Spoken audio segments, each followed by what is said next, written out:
ಕರ್ನಾಟಕ ರಾಜ್ಯ ಶಾಲಾ ಅಭಿವೃದ್ಧಿ ಮತ್ತು ಮೇಲುಸ್ತುವಾರಿ ಸಮಿತಿಗಳ ಸಮನ್ವಯ ವೇದಿಕೆ 2024-25ನೇ ಸಾಲಿನ ರಾಜ್ಯ ಮಟ್ಟದ ಸಮಾಲೋಚನಾ ಸಭೆ ರಾಮನಗರ ತಾಲೂಕಿನಲ್ಲಿ ಆಯೋಜಿಸಲಾಗಿತ್ತು. ಈ ಕಾರ್ಯಕ್ರಮದ ಉದ್ಘಾಟನೆ ಡಾಕ್ಟರ್ ನಿರಂಜನಾರಾಧ್ಯ ವಿಪಿ ಮಹಾಪೋಷಕರು ಹಾಗೂ ಅಭಿವೃದ್ಧಿ ಶಿಕ್ಷಣ ತಜ್ಞರು, ಮುಖ್ಯ ಅತಿಥಿಗಳಾಗಿ ಬಸವರಾಜ್ ಗುರಿಕಾರ್ ಕಾರ್ಯಾಧ್ಯಕ್ಷರು, ಅಖಿಲ ಭಾರತ ಪ್ರಾಥಮಿಕ ಶಿಕ್ಷಣ ಒಕ್ಕೂಟ ನವದೆಹಲಿ. ಉಪಸ್ಥಿತಿ ಮಹೇಶ್ ಎಂ ಪ್ರಾಂಶುಪಾಲರು, ಮೊರಾರ್ಜಿ ದೇಸಾಯಿ ವಸತಿ ಶಾಲೆ ಹನುಮಾನಹಳ್ಳಿ, ರಾಮನಗರ ತಾಲೂಕು. ಕರ್ನಾಟಕ ರಾಜ್ಯ SDMC ಸಮನ್ವಯ ವೇದಿಕೆ ಪ್ರಧಾನ ಕಾರ್ಯದರ್ಶಿಗಳಾದ ಪಾರ್ವತಿ GS, ಶಂಕರ ಬಸಪ್ಪನವರು ಬೆಳಗಾವಿ, ರಾಘವೇಂದ್ರ ಗಾಣಿಗ ಮೈಸೂರು, ಮ್ಯಾಥ್ಯೂ ಮುನಿಯಪ್ಪ ಬೆಂಗಳೂರು, ರಾಜು ಪಟೇಲ್ ರಾಮನಗರ ಜಿಲ್ಲಾ ಮತ್ತು ದ್ವಾರಕಾರಾಧ್ಯ S ಮಾಗಡಿ ತಾಲೂಕಿನ ಸಂಘಟನಾ ಕಾರ್ಯದರ್ಶಿ ಹಾಗೂ ರಾಜ್ಯದ ವಿವಿಧ ಜಿಲ್ಲೆಗಳ ಪದಾಧಿಕಾರಿಗಳು ಆಗಮಿಸಿದ್ದರು.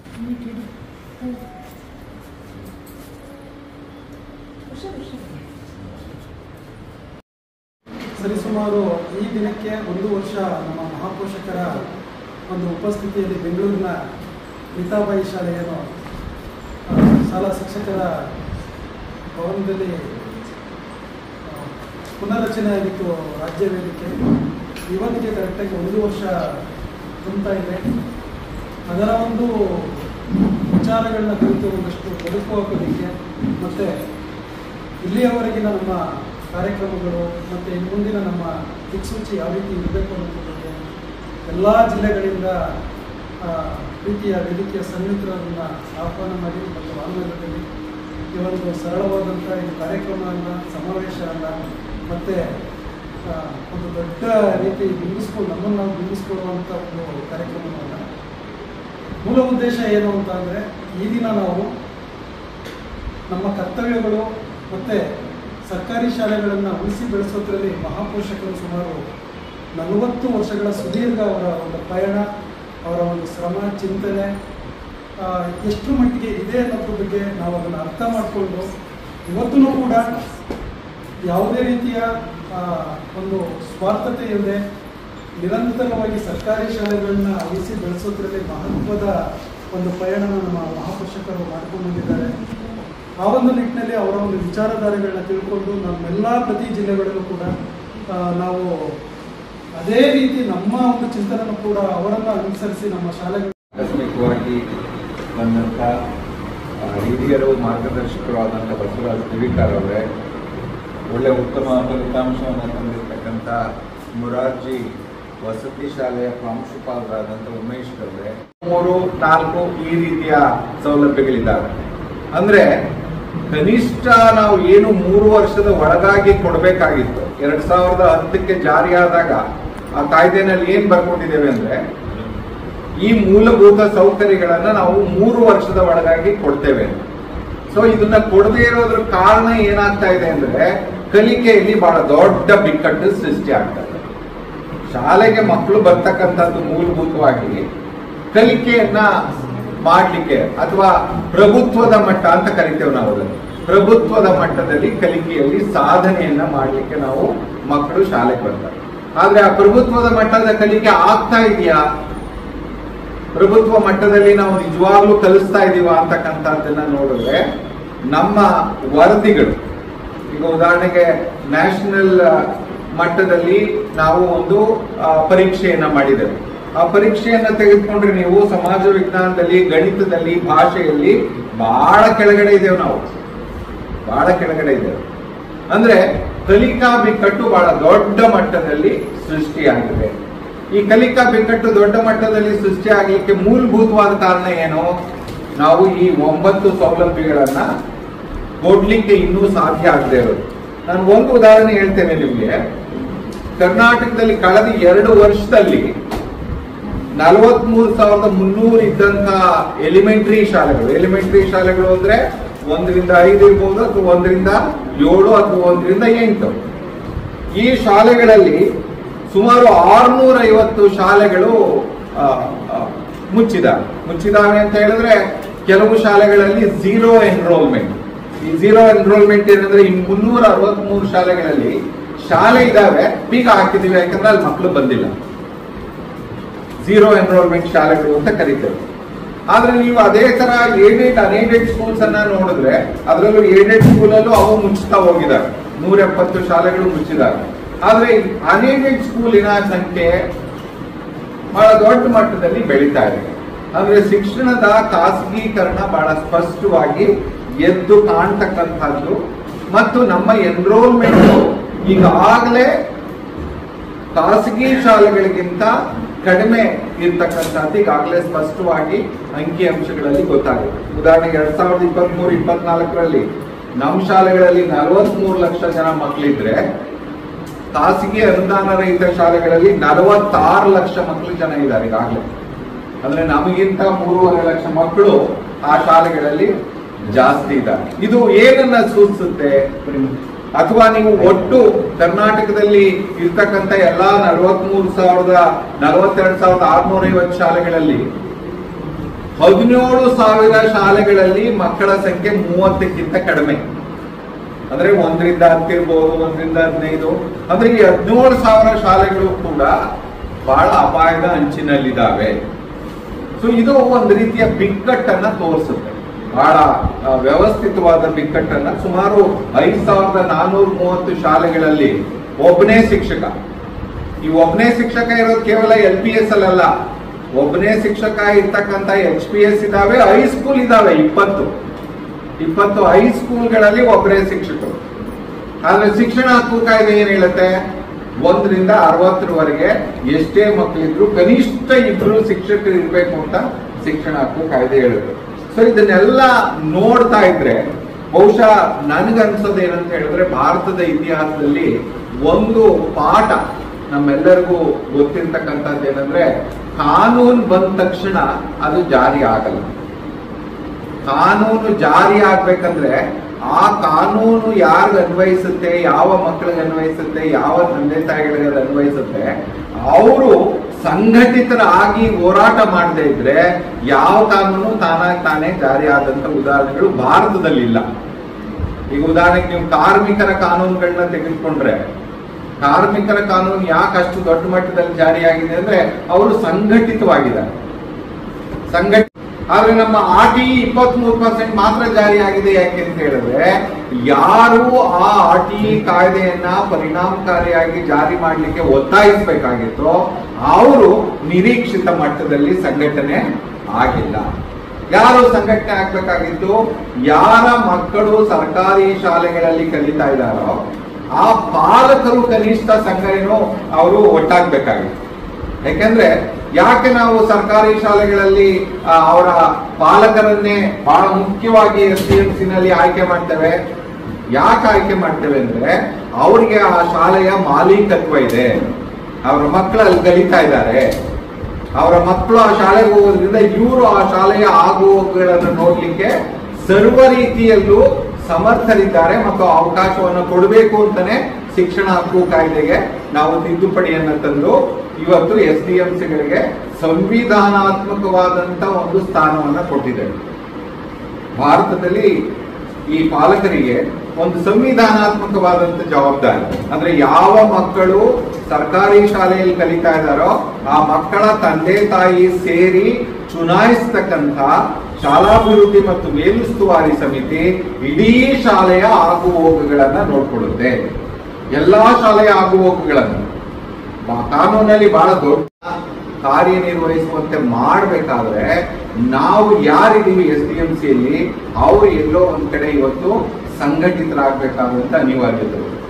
ಎಲ್ಲಿ ಜನ ಸಂಘಟಿತರಾಗಿದ್ದಾರೋ ಅಲ್ಲಿ ಪೂರ್ಣ ಪ್ರಮಾಣದಲ್ಲಿ ಅಲ್ಲದೆ ಇದ್ರು ಅಲ್ಪ ಪ್ರಮಾಣದಲ್ಲಾದ್ರೂ ಕೆಲವು ಬದಲಾವಣೆಗಳನ್ನ ನಾವು ನೋಡ್ತೇವೆ. ಅಂಗನವಾಡಿಯವ್ರನ್ನ ನೋಡಿ, ಬಿಸಿ ಊಟದವ್ರನ್ನ ನೋಡಿ, ಶಿಕ್ಷಕರ ಸಂಘಟನೆಯನ್ನ ನೋಡಿ, ಅಥವಾ ಅಸಂಘಟಿತ ವಲಯದಲ್ಲಿ ಇರ್ತಕ್ಕಂಥ ಲಕ್ಷಾಂತರ ಕಾರ್ಮಿಕರ, ಗವರ್ಮೆಂಟ್ ವರ್ಕರ್ಸ್ ಇರ್ಬೋದು, ಪೌರ ಕಾರ್ಮಿಕರು ಇರ್ಬೋದು, ಅವರೆಲ್ಲ ಸಂಘಟಿತರಾಗಿರೋದ್ರಿಂದ ಅವರ ಒಂದು ಏನೋ ಬೇಡಿಕೆಗಳೇನಿದಾವೆ ಅವು ಕಾಲದಿಂದ ಕಾಲಕ್ಕೆ ಕನಿಷ್ಠ ಈಡೇರ್ತವೆ. ಯಾಕಂದ್ರೆ ಅವ್ರು ಸಂಘಟಿತವಾಗಿ ಹೋರಾಟ ಮಾಡ್ತಾರೆ. ಆದ್ರೆ ನಾವು ಶಿಕ್ಷಣ ಹಕ್ಕು ಕಾಯ್ದೆಯನ್ನ ಜಾರಿ ಮಾಡಬೇಕು ಅಂತ ಹೇಳುವಾಗ ನಮ್ಮ ಸಂಘಟನಾ ಶಕ್ತಿ ಎಲ್ಲಿ ಇದೆ ಅದು ಮುಖ್ಯ ಆಗುತ್ತೆ. ಈಗ ನೋಡಿ, ನಾವು ಬಹಳ ವರ್ಷಗಳಿಂದ ಗುರಿಕಾರ್ ಅವರು 2009ರಲ್ಲಿ ಒಂದು ಸಮ್ಮೇಳನ ಮಾಡಿದ್ರು. ಎಲ್ಲಿ? ಬಾಗಲಕೋಟೆಯ ಕೂಡಲ ಸಂಗಮದಲ್ಲಿ ಸುಮಾರು 1.5 ಲಕ್ಷ ಜನ ಸೇರಿದ್ರು. ಆಗ ನಾವು ಒಂದು ಪಾಲಿಸಿಯನ್ನ ಬರ್ಕೊಟ್ಟಿದ್ವಿ ಕರ್ನಾಟಕ ರಾಜ್ಯಕ್ಕೆ. ಏನ್ ಆ ಪಾಲಿಸಿ ಅಂತ ಹೇಳಿದ್ರೆ, ಸ್ವತಂತ್ರ ಭಾರತದಲ್ಲಿ ನಾವು ಎಲ್ಲಾ ಮಕ್ಕಳಿಗೆ ಅವಕಾಶವನ್ನ ಕಲ್ಪಿಸಬೇಕು ಅಂತ ಹೇಳಿ ಹಳ್ಳಿ ಹಳ್ಳಿಗೂ ಶಾಲೆಯನ್ನ ಮಾಡಿದ್ವಿ, ಸಾರ್ವತ್ರಿಕ ಅವಕಾಶವನ್ನ ವಿಸ್ತರಣೆ ಮಾಡಿದ್ವಿ. ಅದು ಒಳ್ಳೇದು.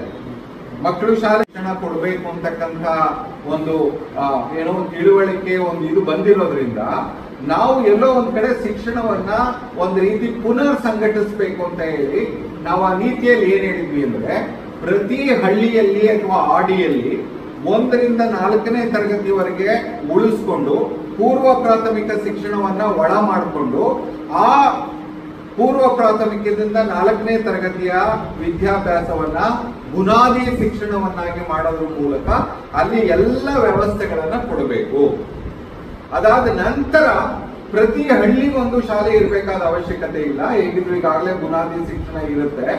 ಉಳಿದಂತೆ ಪಂಚಾಯತಿ ಮಟ್ಟದಲ್ಲಿ ಗ್ರಾಮೀಣ ಪ್ರದೇಶ ಆದ್ರೆ, ನಗರ ಮಟ್ಟದಲ್ಲಿ ವಾರ್ಡ್ ಹಂತದಲ್ಲಿ ಒಂದು ಸುಸಜ್ಜಿತವಾದಂತಹ ಸಾರ್ವಜನಿಕ ಶಾಲೆಯನ್ನ 5ನೇ ತರಗತಿಯಿಂದ 12ನೇ ತರಗತಿವರೆಗೆ ಮಕ್ಕಳು ಓದೋ ತರ ಪ್ರಾರಂಭ ಮಾಡಬೇಕು ಅಂತ 2009ರಲ್ಲೇ ಹೇಳಿದ್ವಿ ನಾವು ಸಂಶೋಧನೆ ಮಾಡಿ.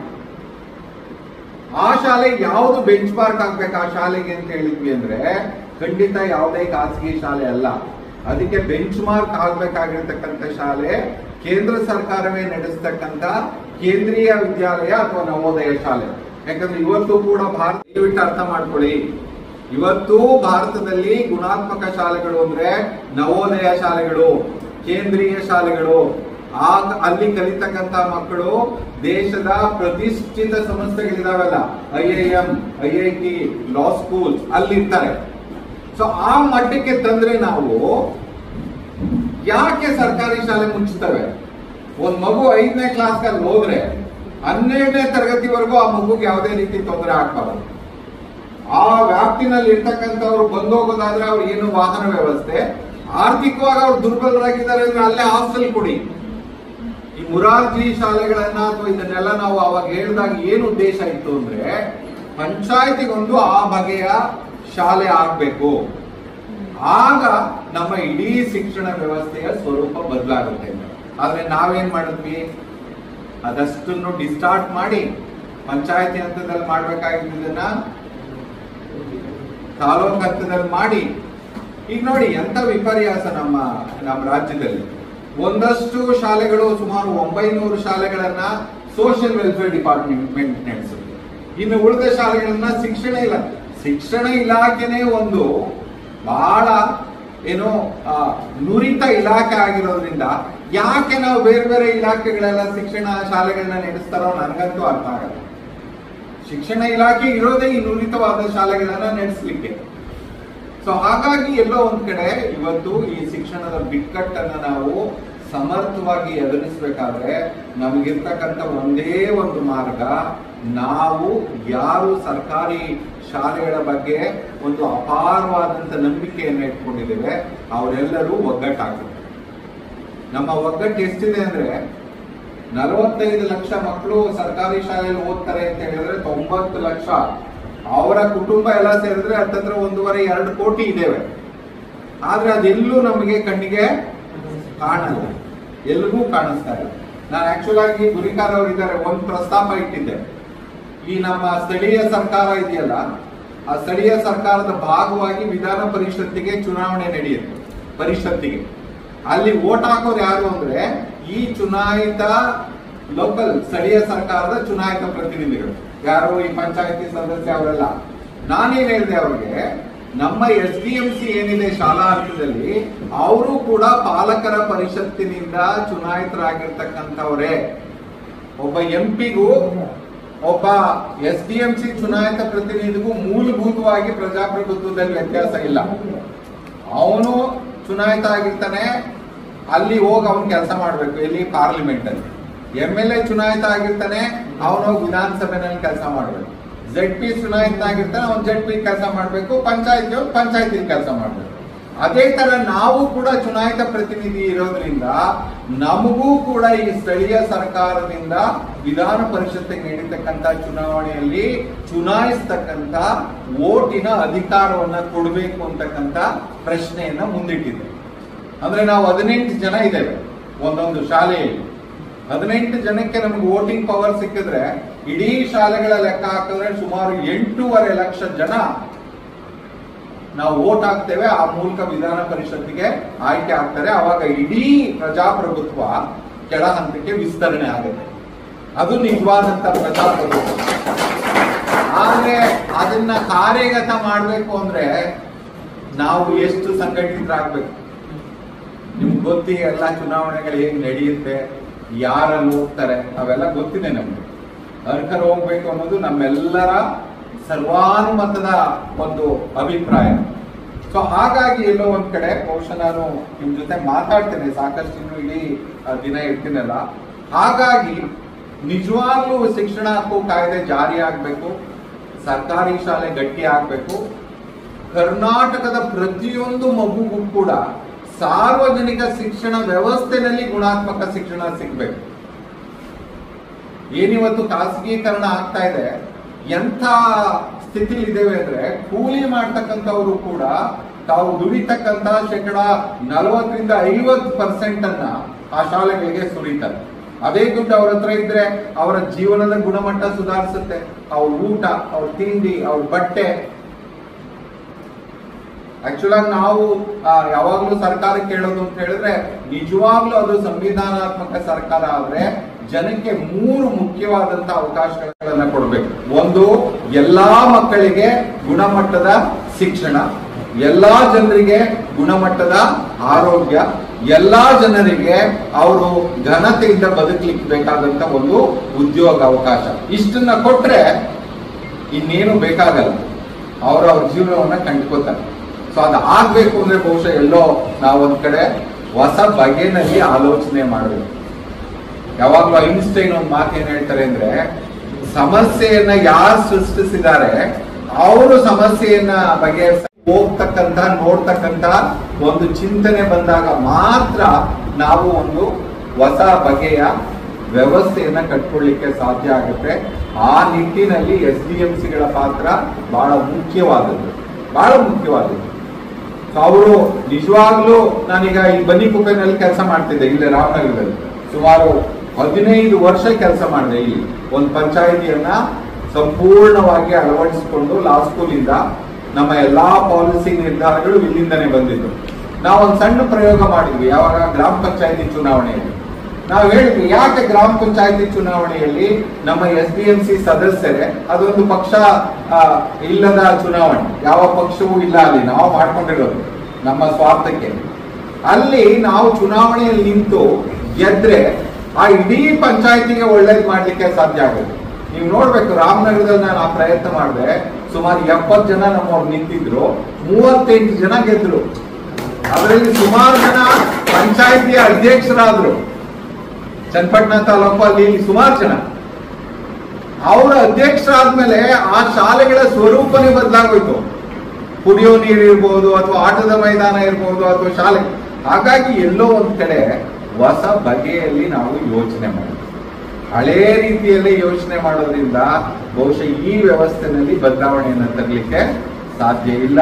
ಸೊ ಆ ನಿಟ್ಟಿನಲ್ಲಿ ಯೋಚನೆ ಮಾಡೋಣ. ಬಹುಶಃ ಇವತ್ತು ನಮ್ಮ ಕಾರ್ಯಕಾರಿ ಸಮಿತಿನಲ್ಲಿ ಏನೆಲ್ಲ ವಿಷಯಗಳನ್ನ ನಾವು ಪ್ರಸ್ತಾಪ ಮಾಡಬೇಕು, ಹೇಗೆ ಮುಂದಕ್ಕೆ ಹೋಗ್ಬೇಕು, ಗಟ್ಟಿ ಆಗೋ ಬಗೆ ಹೇಗೆ. ಆಮೇಲೆ ಒಂದ್ ತಿಳ್ಕೊಳ್ಳಿ, ನಾವೊಂದಷ್ಟು ಜನ ತ್ಯಾಗ ಮಾಡದೆ ದೇಶ ಬದಲಾವಣೆ ಆಗಲ್ಲ. ನನಗೆ ಹೆಂಡತಿನೂ ಬೇಕು, ಮಕ್ಕಳೂ ಬೇಕು, ನನಗೆ ಎಲ್ಲನೂ ಬೇಕು ಅಂದ್ರೆ ಕಷ್ಟ, ಬದಲಾವಣೆ ಆಗಲ್ಲ. ಏನಾದ್ರೂ ಒಂದು ಒಳ್ಳೇದಾಗ್ಬೇಕು ಅಂದ್ರೆ ಯಾರನ್ನ ಒಂದಿಷ್ಟು ತ್ಯಾಗ ಮಾಡ್ಬೇಕು. ತ್ಯಾಗ ಮಾಡದೇ ಇದ್ರು ಕನಿಷ್ಠ ಒಂದಿಷ್ಟು ಸಮಯ ಕೊಡ್ಬೇಕು ಡೈಲಿ. ಈಗ ಉದಾಹರಣೆಗೆ ನಾವು ನಮ್ಮ ವೇದಿಕೆ ಗಟ್ಟಿ ಮಾಡಕ್ಕೆ ಎಷ್ಟು ಸಮಯ ಕೊಡ್ತೀವಿ ದಿನಕ್ಕೆ? ಅಥವಾ ನಾನು SDMC ಅವರು ಶಾಲಾ ಹಂತದಲ್ಲಿ ಎಷ್ಟು ಸಮಯ ಕೊಡ್ತಾರೆ? 18 ಜನ ಆಯ್ಕೆ ಮಾಡಿರ್ತೀವಿ. ಎಷ್ಟು ಜನ ಬರ್ತಾರೆ ಮೀಟಿಂಗಿಗೆ, ಮಂತ್ಲಿ ಮೀಟಿಂಗಿಗೆ?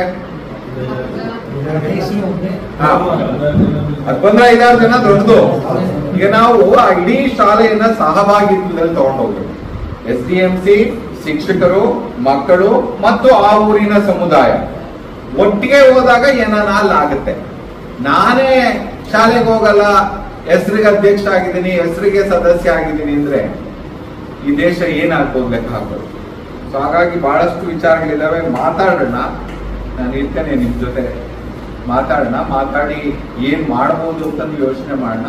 ಸೊ ಈ ಸಂದರ್ಭಕ್ಕೆ ಉದ್ಘಾಟನಾ ಸಮಾರಂಭಕ್ಕೆ ಇಷ್ಟು ಅಂಶಗಳನ್ನು ನಿಮ್ಮ ಗಮನ ಸೆಳೆಯುತ್ತಾ, ಬಹುಶಃ ನೀವು ನಿಮ್ಮ ಜಿಲ್ಲೆಯ ವರದಿಗಳನ್ನು ಕೊಡುವಾಗ ಎಲ್ಲಿದ್ದೀವಿ ನಾವು, ಶಿಕ್ಷಣ ಹಕ್ಕು ಕಾಯ್ದೆ ಎಲ್ಲಿದೆ ಅನ್ನೋದನ್ನ ಒಂದು ಸ್ವಲ್ಪ ವಿಶ್ಲೇಷಣೆ ಮಾಡಿ ಹೇಳಿದ್ರೆ ಬಹುಶಃ ನಾವು ಒಂದಷ್ಟು ವಿಷಯಗಳನ್ನ ಕೈಗೆತ್ತಿಕೊಂಡು ಮುಂದಿನ ದಿನಗಳಲ್ಲಿ ಒಂದು ಸಂಘಟಿತ ಹೋರಾಟವನ್ನ ಮಾಡಲಿಕ್ಕೆ ಸಾಧ್ಯ ಆಗುತ್ತೆ ಅಂತ ಮಾತ್ರ ಈ ಸಂದರ್ಭದಲ್ಲಿ ಹೇಳಿ, ಮತ್ತೊಮ್ಮೆ ಬಹಳ ದೂರದ ಜಿಲ್ಲೆಗಳಿಂದ ಬಂದಿದ್ದೀರಿ.